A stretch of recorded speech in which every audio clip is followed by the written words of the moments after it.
what we really call our ancestors who have been here all along. I mean, the Spanish are just incidents in the whole family tree.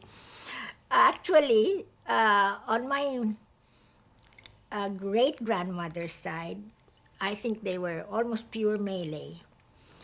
My great-grandfather was he called him Capitan Hilario. I think in those days, they were the little governors, or what would be equivalent to a little big, more important than a town mayor, a little more area.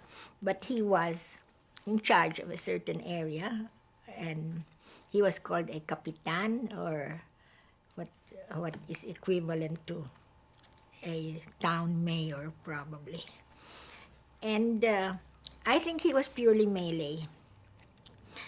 And the Spanish part of it came from my grandfather, Benitez. Benitez was an original Spanish name.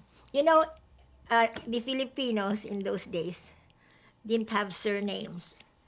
And the surnames came as late only as, I think, late 18th, middle of the 18th century, because they had only first names. And the only ones with surnames are those who got them from some Spanish ancestor.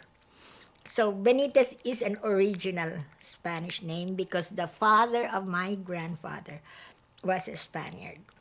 He came, I think they say he came from Barcelona, and he was a musician, played the violin, and he earned his living here by repairing all the church organs all over the country. And he was the father of my grandfather. But my grandfather was born in Manila. And being a Spanish mestizo, that is meaning half Spanish, he was given the privilege of going to a regular good school, and what is equivalent to a college here, and then he became a lawyer. And in those days, they used to go for vacations to Laguna, in Pagsanghan, where the river is, and my grandmother is from that town. And so that's how he settled, and that's how come all the Benitezes from then on came from Pagsanghan. They owned a lot of property, and of course, basically, they were producing coconuts, and